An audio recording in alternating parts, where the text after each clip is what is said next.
Well, I know how you guys love these Will It Run videos, so I've got another one today. This is a 2004 2500 HD Sierra that I bought from Copart. They said it doesn't run, which that's usually not a concern. It's usually a concern when they say it does run, because that means it may not. And we're gonna find out if it actually does run. This is a 6.0 four-wheel drive 4L80 truck. It's like extremely rusty. It's definitely a northern truck, and the frame's been painted or something, probably painted, because they don't normally look like that even when they're not rusty. And it is pretty banged up. It's got a giant muffler in the back, but I don't think that's the one from this. Yeesh. Copart did have this thing powered up. They said it has about 208,000 miles. That's supposed to be, but it's a work truck. It's not a total base model. It's got carpet at least. It's got a key, and it is DE for a double dose of deadness. And decent jump seat. Let's take a look at that LQ4.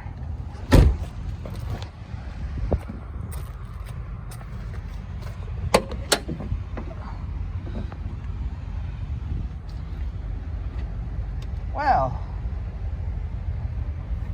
no battery. That's okay. Where'd that nut go? Someone's been in here, and I only see that side's only got 2 broken exhaust manifold bolts, so it's gonna sound real good. This side only has 1, so that's about average actually for the miles it has. Doesn't look like an overly well kept truck, but most of these aren't. They're workhorses. So now I'm gonna go get a jump pack. We're gonna see if this thing actually does run. Before we get too far ahead of ourselves, let's check the oil. It's full. It looks good. Right, let's hook this thing up. Round bolt by the alternator. I don't usually like jumping in here, but ooh, clickies. Let's go see what the dash looks like.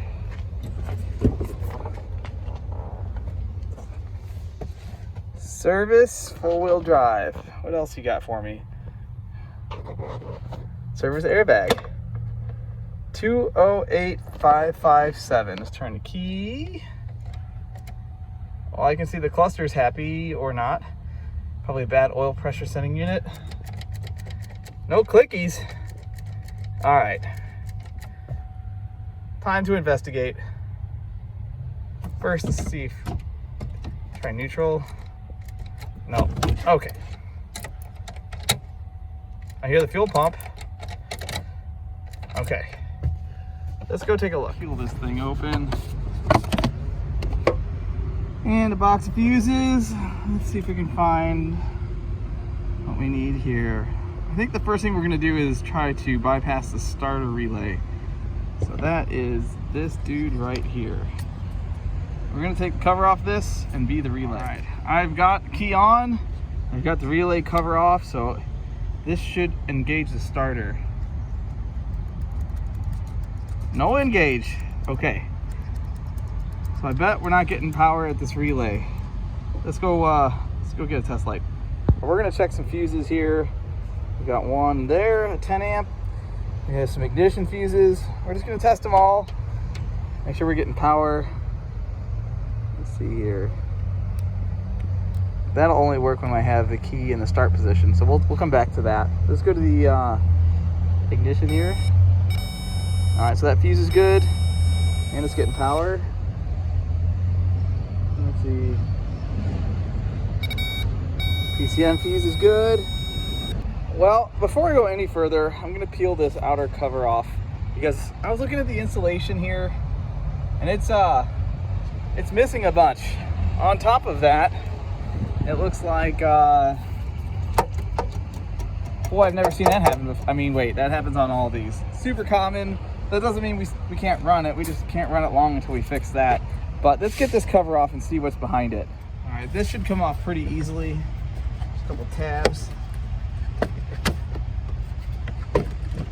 Usually you're supposed to take this bracket out, but oh, I see some problems.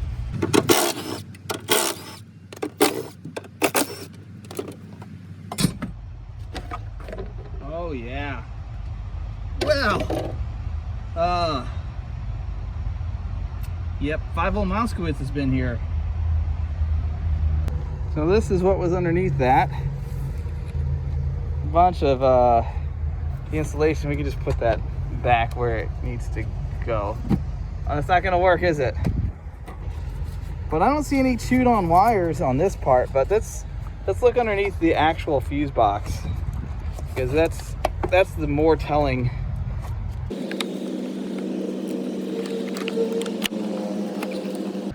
Well, they've certainly been in here. The question is, are there any damaged wires? It only takes one.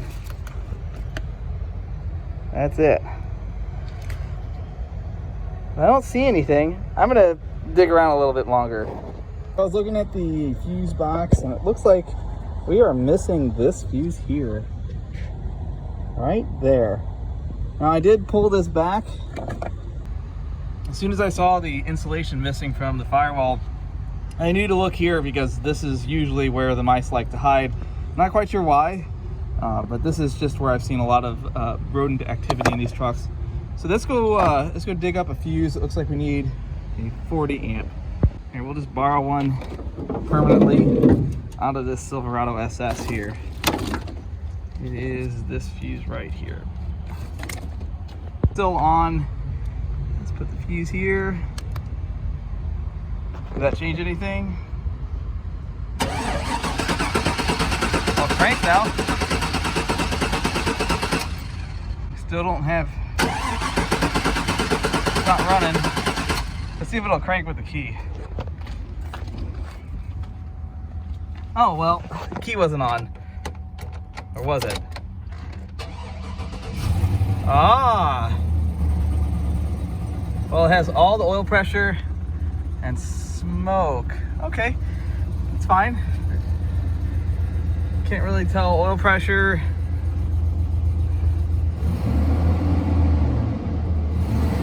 It's pretty quiet for having 3 missing bolts in the exhaust manifold. I'm not gonna let it run too long because I know there's no coolant in it. I'm gonna go try to find, I'll just put the hose directly onto the heater core like a grown man. Fragile. You got the tool in there, it's just not wanting to let go.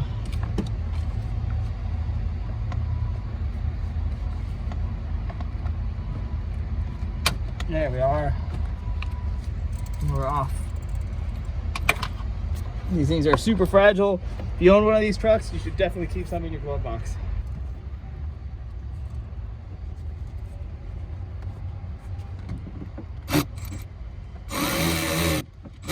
That should do it, and if it doesn't, it should have. Give me my, I need that socket back. All right, is that on there pretty well? Let's see. Yep, that ain't going anywhere. Just like your ratchet straps. Okay, let's fill her up.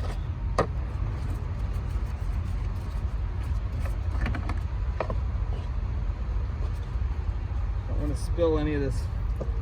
Oh, I'm bad at this. Fine H2O.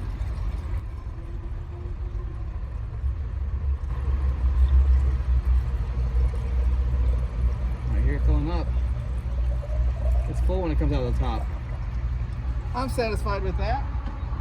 Now I'm going to crank it and I'm going to start it with the cap off, make sure it doesn't shoot that out in case this thing might have been overheated.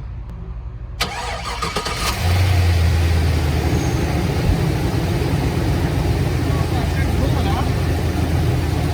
that's good. It sucked it all down. So that's a thing. We'll get some more. All right, we are full of coolant. Now start it and let it run for a little while. I do not like the oil pressure gauge like that. I think what we're gonna end up doing is put a sending unit in it. That's usually not a gauge problem. It's usually a sending unit problem when they go all the way up. It's got an airbag warning. You can hear that exhaust leak from those broken manifold bolts. Should we try the AC? Well, nothing works. It's dead. Well, the radio works, kind of. Uh-oh. I didn't select four-wheel drive. Why was it in four-wheel drive?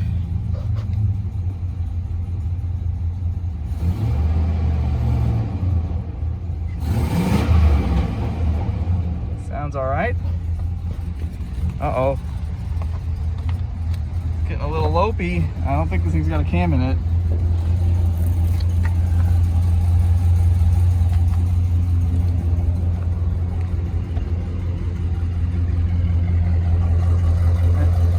It's running a little rough. Not terrible. I think we're going to, oh, nailed it. We might try to re-inflate the wheels and tires so I can drive it into the shop. I'd really like to test the transmission. 4L80s do sell really well, and I want to know it's at least able to pull itself. Got 2 tires to inflate. Oh, we're smoking. Valve cover gasket leak. Stinking.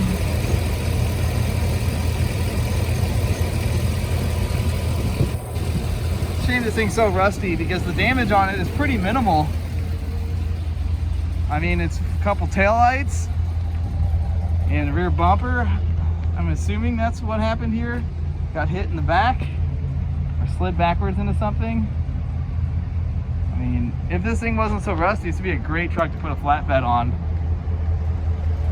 But the rust just kills it.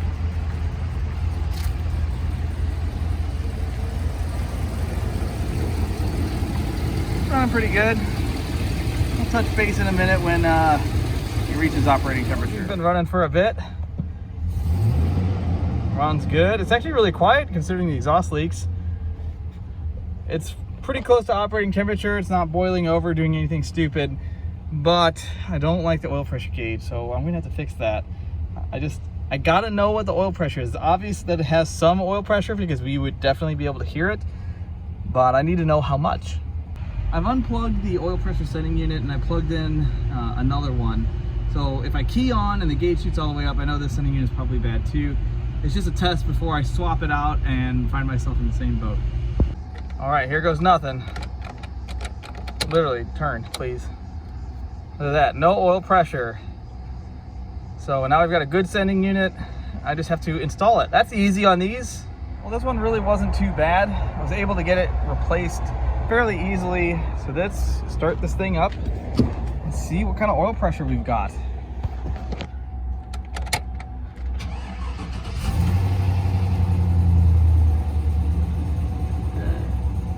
Look at that. And it's not smoking. I think it was just that first time. I bet you this thing's set for a while at the auction.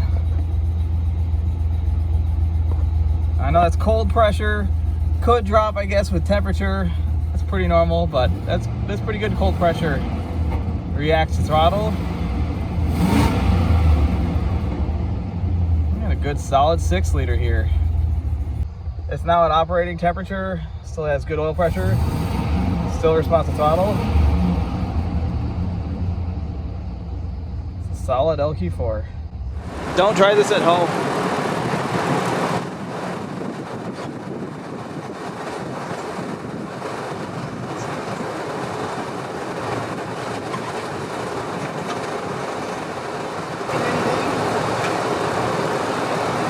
Looks good. We can't hear it. I know there's another way that you guys want to see, but it's not going to happen on camera. Sorry.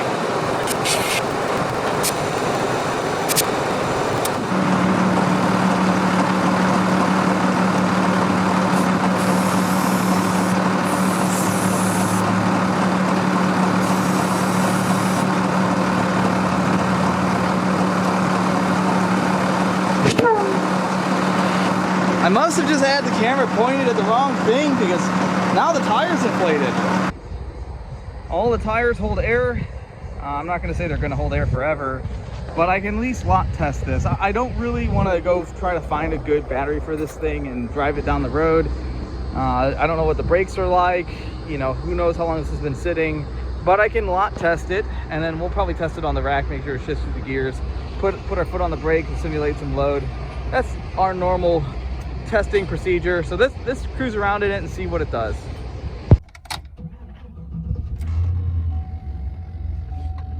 The blower motor or something is very unhappy. There's drive. Oh, we're moving. Something is making, oh, I feel like that's a blend door actuator. That's a, look at that. Window works.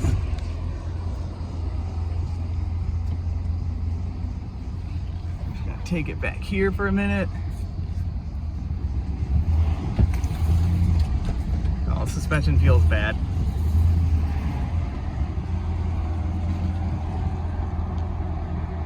All right, now we get the task of reversing.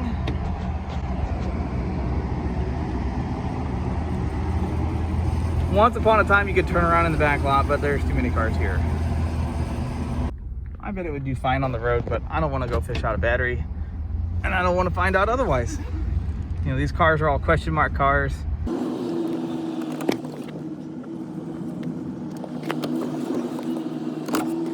All right.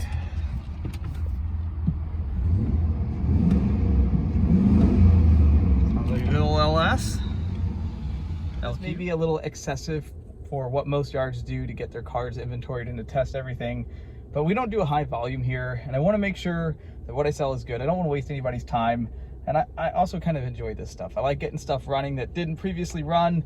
Now, as far as the missing fuse and why there would be a missing fuse, well, if you haven't been to the auction, that's something that you can always expect. Somebody's messing with stuff, stealing parts off of cars, sabotage, trying to get stuff to run through at a lower price so that they can then insert whatever parts they took off. I've seen everything. My own Sierra had a disconnected coil, and then it ran through Mannheim with a mechanical problem. I just plugged it back in. Anyway, I really hope you enjoyed this video. I know there wasn't much to this one, but maybe you can look forward to more of these. As always, I love all the comments, all the feedback, and even the criticism. I love it all. And I'll catch you on the next one. Oh, and if you want to buy parts off of this truck, or you need GMT 800 or 900 parts, we have plenty in stock. You can go to importapart.com. You can fill out a part request form if you don't see what you're looking for.